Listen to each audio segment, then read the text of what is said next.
on the greater economic region, planning all the hard and soft infrastructure that needs to come in, because we don't want to have the same trouble that our neighbors are having today. So it requires a certain amount of visionary leadership that, of course, we already have. And it's Mr. Naidu who's leading it from the front. So I invite all of you to please come down, spend 2 days with us. I think you'll be able to understand the raw energy we have. We have amazing speakers lined up. It's an amazing conference. While the greater part is going to be about Andhra Pradesh, it's still about India. And quite a few states are also coming, and they're going to also pitch their states. And what a better platform than Visakhapatnam, where other states can also pitch. And it'll showcase, again, new India, where states compete and the nation wins. So thank you very much for your time. I thought I'll make this more a dialogue than a monologue. So I'm here to take any questions that you have. Okay? Thank you very much. We'll give you the microphone. Oh, that's okay, I can hear. Yeah. Oh. Share the microphone.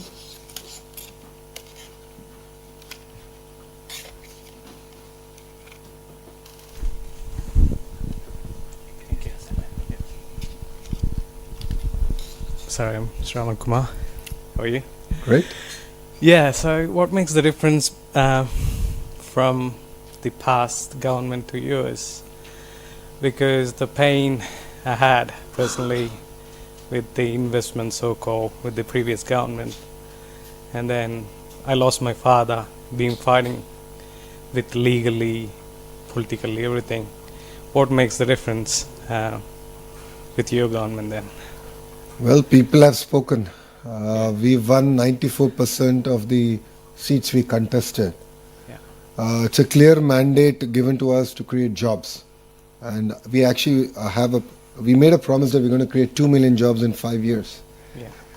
It's a very bold promise, and that's why I'm here. That's what brings me to Australia. And I think day after tomorrow, the Honorable CM is going to UAE. We've done roadshows in Singapore. I was in London. We've done some very exciting work there. But see, one thing if you notice is that, yes, there was a little bit of pain in the last 5 years, but the policies that we created, or companies that landed in Andhra Pradesh between 14 and 19, Kia and few others, though they had challenges, but none of the incentives or the policies that we came could be overturned. Because whatever we do, the policies that we come out, have a strong institutional framework that stand the test of time and politics. So this is Mr. Naidu's 4th term. It's not his first term. He's a very seasoned politician. He understands the importance of system policies and ability to implement them. So if you've seen it in the past, 10 years, 9.5 years of his, between 1995 to 2004, and then 14 to 19, and now, it comes with strong backing and policies. So that's what really helps. And the mandate is clear, 94%. I mean, it's with a lot of humility we take that, and we are here to deliver on our promises, which is to create jobs. And in the process, we'll end up creating a vibrant economy called Andhra Pradesh. Thank you.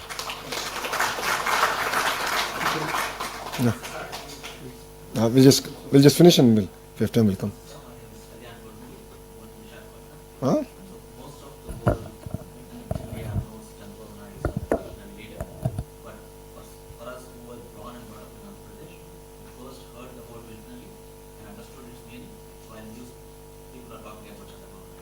Very kind of you. Visionary activities 25 years ago, be it by the budget, be it getting all the government employees to do green programs. IT is just one of them. As well as everything was being criticized a lot at that time for getting a full plan. He still is being criticized. Okay, that's, it's visionary's job to lead from the front, while critics will criticize, yes. And that's what made Hyderabad what it is. Yep. Very excited, sir, that because it's back with this and next generation. My question to you personally, sir, is how do you keep up with managing your bosses and your father's expectations? Do you think you can outperform this expectation? A good question. Oh my God. I think I'll lose my job by the time I go back to Andhra Pradesh if I answer that question. So Mr. Naidu is an impatient politician. So we jokingly say that if he can carry 10 kgs, he'll give you 12. If you can carry 12, he'll give you 15. So he ups the bar, but that's what makes it really exciting. And that's why you see a lot of youngsters working for him. And he mirrors the energy and the commitment that the Honorable Prime Minister has for the nation. And there's this new term called double engine Sarkar, which is double engine train government in India. It's called double engine government. That means it's the same government in the state and in the center. I say we have a double engine bullet train Sarkar, which is 2 engines bullet train government. Because you have Mr. Naidu and you have the Honorable Prime Minister. They bring raw energy and passion. Both of them are 75 years old, but you don't see that age on them. But we're leading from the front, and that's what makes it very unique and exciting. I think it's very difficult to live up to the expectations of Mr. Naidu because it's a moving goalpost. The closer you get, keeps going. But it's a very rewarding experience. I've been working with him now for almost 12 years. I've joined his team in 2013, 12, 13 years now. It's been an exciting journey. It's been extremely rewarding because all the hard work is now paying off. I mean, an example of it is Google. We bought Vizag from being a old steel city to now a data city of the world, and bringing Vizag on the global map in terms of data connectivity. And this is just the beginning. When he set the goal of doing 6 gigawatts, when I came up with the policy, a lot of the critics said, you don't even have 6 megawatts. So where are you going to get 6 gigawatts of data center? Here we are, 16 months later with 1.5 gigawatt signed close. So SIFI 500 megawatts, a gigawatt of Google. And rest assured, I think in the next 18 months we'll finish 6 gigawatts. So that's the kind of energy that's there. And one of the reasons we're able to do it is, again, it's end-to-end, right? You saw the presentation where we spoke about renewable energy, world-class talent, and then, of course, the ecosystem. So renewable energy is big in Andhra. So we have the solar, wind, the pump storage, hydro projects that's going to power all these data centers. So I think that's what makes Andhra Pradesh very unique, because we can offer an end-to-end solution that I believe majority of Indian states cannot. So, thank you.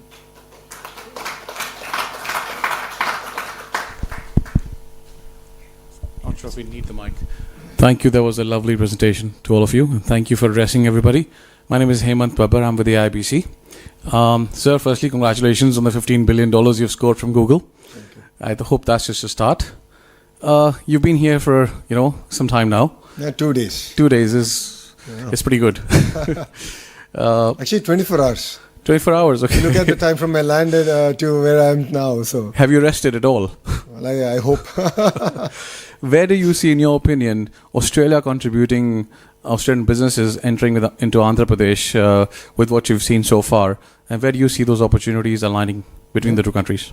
I think that's a very good question. If you look at sectors like skill development is one sector that I saw there's great opportunity. Education, again, a lot of work that we can do together. Mining is a sector, of course, it's a natural sector for both Andhra Pradesh and Australia to work together. Parallelly, I've seen agri-tech as one of the areas that we can possibly collaborate. Today when I had a lunch with a few of the CEOs, one thing I said in agriculture is it's not just about wheat and corn. There's a lot more innovation that we can do around horticulture, sectors like mushroom, which today don't exist in Andhra Pradesh. So agri is a very, very big sector for us to sort of focus and collaborate. You do have a vibrant startup ecosystem.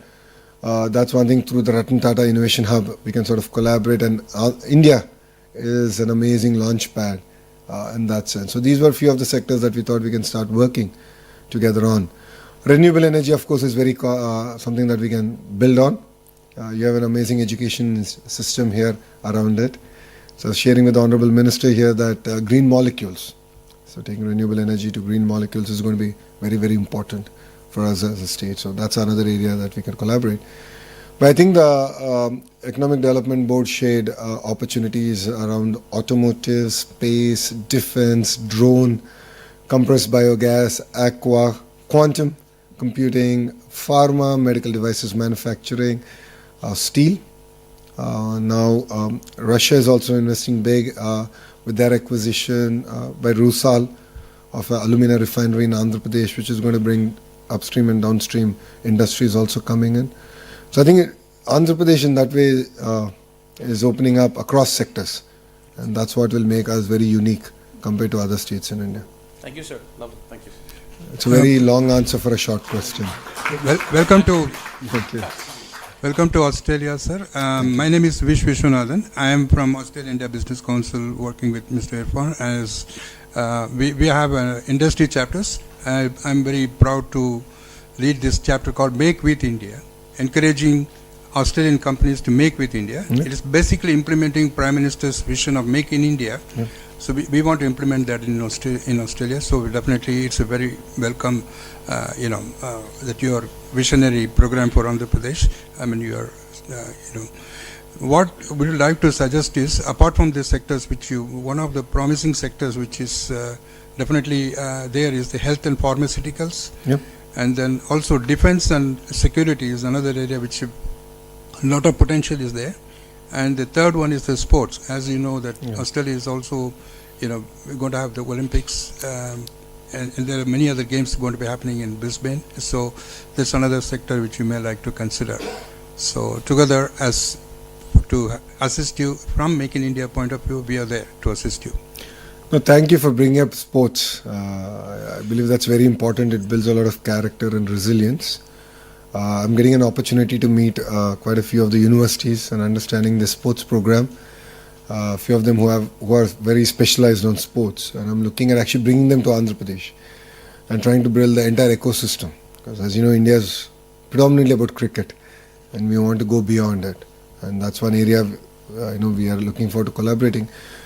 Defense, the Economic Development Board presentation had defense as one of the focus areas. You'll be seeing announcements coming soon in that sector also. So we are very focused on that. And I believe on the power of clusterization, where vertical and horizontal integration is going to happen, where I believe that the ecosystem has to should be built within a certain amount of radius. And it should be end-to-end. It shouldn't be sporadic. It shouldn't be about just one company. So whenever I meet a Fortune 500 company, the question they ask is, what can I do for you? I'm like, give me a Rolodex of all your suppliers, because I want to go chase them. Then you'll have no other opportunity but come to Andhra Pradesh. So this is something I've asked quite a few of the companies, and they were gracious enough to give it to me. And now we're building that. We're doing that across defense, we're doing it across aerospace, we're doing it across space, because there's a lot of private launch pads coming. So that's the vertical bit. And the horizontal bit, which I shared with the Honorable Minister today, is education, skills, testing. All this has to be common infra that we provide.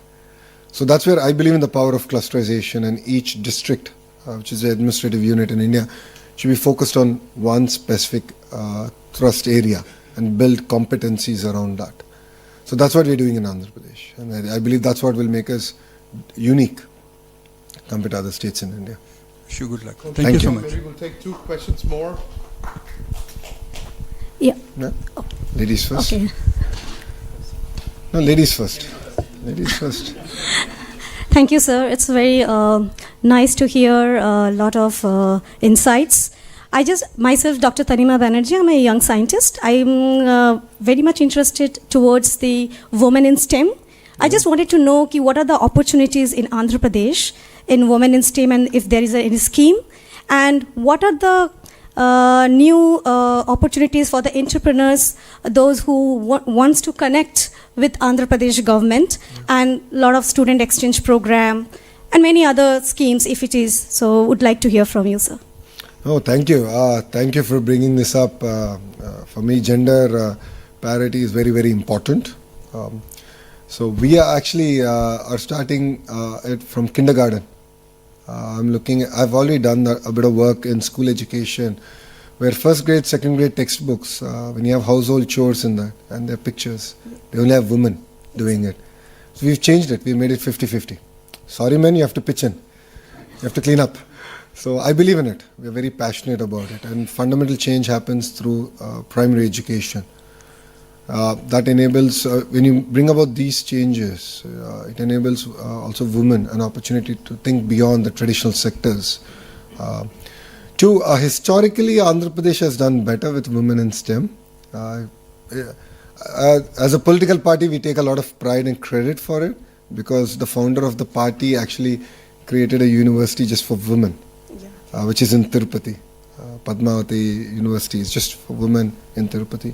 So Andhra Pradesh that way has done far better than other states of getting women more into IT and STEM in extension. I think we can do a lot more. I agree, exchange programs are important, and we had again an opportunity to talk with the Honorable Minister and few of your other political leadership here to explore those. In terms of entrepreneurship, that's where the Ratan Tata Innovation Hub comes. Today it was about a larger presentation, but Ratan Tata Innovation Hub is, the main hub is in Amravati, the main center, and then you have the nodes that are out in the major economic zones. They're all being mentored by industry. So the RTIH main hub is done by the Tatas themselves, one by Adani, one by JSW, one by Mega Engineering, one by Greenco, which is the largest renewable energy company in India. So that we got all of them to mentor, because it's not just about money. Especially for startups, they need mentoring, they need access to market. That's what we're doing. Yeah. And it's being led by a young IAS officer she's from IIT Kharagpur, who then went on to the Indian Administrative Service. So we've identified even administrative leadership that can support the political will to get things done. So we have aligned that. So with the Ratan Tata Innovation Hub, it's just the beginning, because I think we're a month old in RTIH, but we have a clear trajectory in terms of what we want to deliver. So again, I believe that will make us different. So I also believe that if student exchange program can be happen, so Australian students could learn something new from the Indian students, and also Indian students can learn from the Australians. So this exchange will again will strong our bilateral relationship. No, absolutely. I get asked this question a lot. As an alumni of Stanford Business School, a lot of Indians ask me, why Stanford? How is it different from an Indian business school? And one of the thing I say is that, when you go to a different culture and when you're surrounded by people from different parts of the world, you tend to appreciate things far better. Exactly. And you understand a lot of context with which questions are asked and the way people contribute to your classroom. And this is my first trip to Australia, and it's been now just over 30 hours since I've set foot on your soil, and I've learnt a lot. And I'm truly amazed with what Australia and Andhra Pradesh can learn and work together on. And on that note, I would also like to thank, where's Calvin? There he is. I would like to thank Calvin and the leadership here in Australia for having me down. Honestly, if not for you, I wouldn't have made it this far. But I think, they've really curated an experience. And I was actually asking my team, does India do this? Do we have a similar program? And we should actually do it. Even at state level, we should do it, where we are able to bring in thought leaders from across the world to come and visit. I think there's a lot to offer, a lot for us to learn, and a lot that we can offer to the world. So thank you. Sir. Thank you.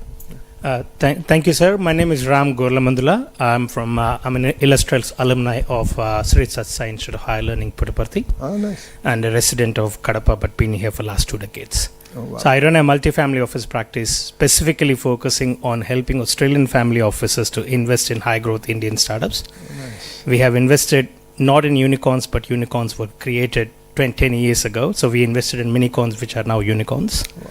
So we hold a few of them in our portfolio today. Based on my decade-long work across these markets, there are 3 or 4 major observations that I've made. One, for example, I do a lot of work with AMTZ in Vizag. Yep. I've visited AMTZ many times and happens to be a co-alum who is currently chairing the zone there, Mr. Sharma. Yeah. So Jitendra Sharma. So I visit there quite often. Exceptional individual. Excellent. So one of the major things that I've realized is when we try to create a market access program for medical devices from AMTZ, biggest issue was regulatory approvals in Australia. If there is any way, as a representative of the government, that you could actually create a representative office for TGA, Therapeutic Goods Administration in AMTZ's office, Okay. so that medical device organizations and products that are manufactured in Vizag could actually comply with Australian regulatory approvals to fast track that.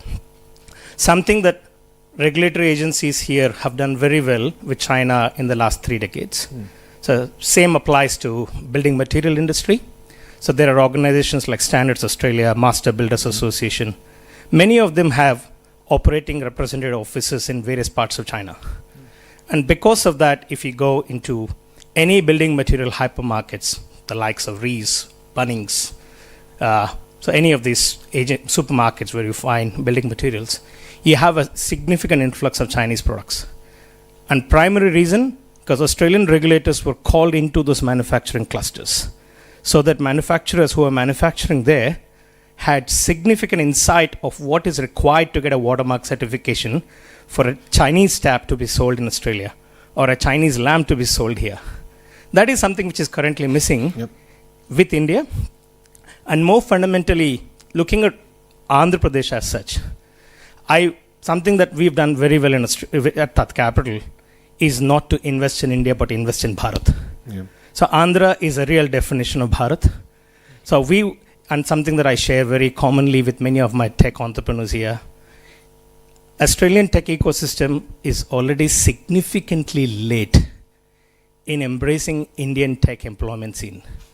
So don't go and compete for talent in Hyderabad, Bangalore, Chennai, Mumbai, where it is significantly overcrowded. Go for new age cities like Vizag. Go for new age cities like Coimbatore. So on that note, may I be bold enough to ask you, sir, that you put a reference white paper in front of the government to say that to create an Andhra Australia Global Capability Center as a single center of excellence for all Australian technology companies to have a global capability center out of Vizag, so that every Australian company is based in a single city, and all these technology companies who are significantly late entrants compared to the Fortune 100 companies out of America are possibly discovering talent out of Bharat rather than hunting for talent out of India. Thank you.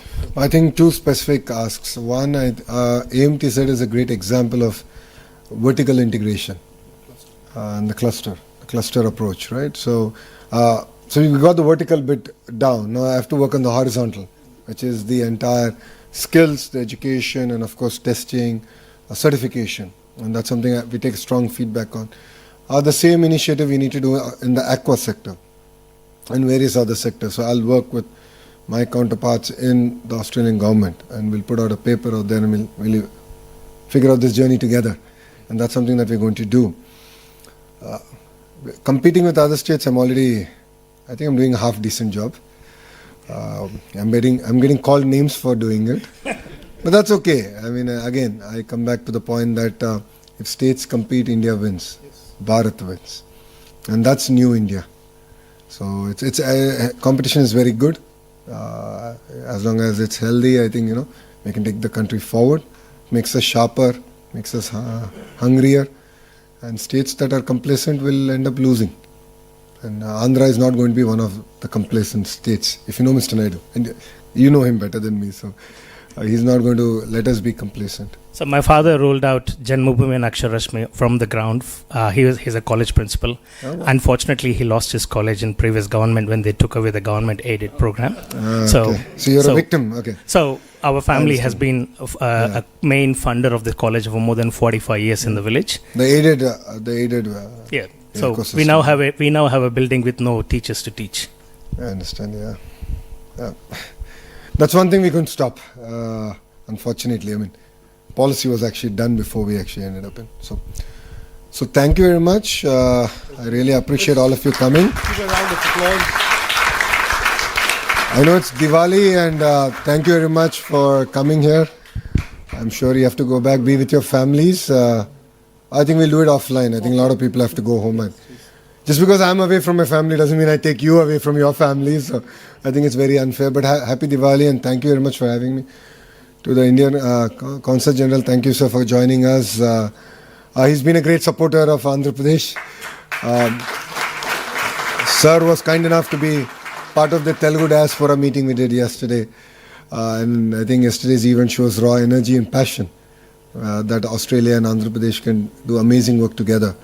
So I take your feedback loud and clear. I'll take your contacts from the partnership that we're going to forge here, and I'll be in touch. And I look forward from hearing from all of you, and I look forward to hosting you in Visakhapatnam, which is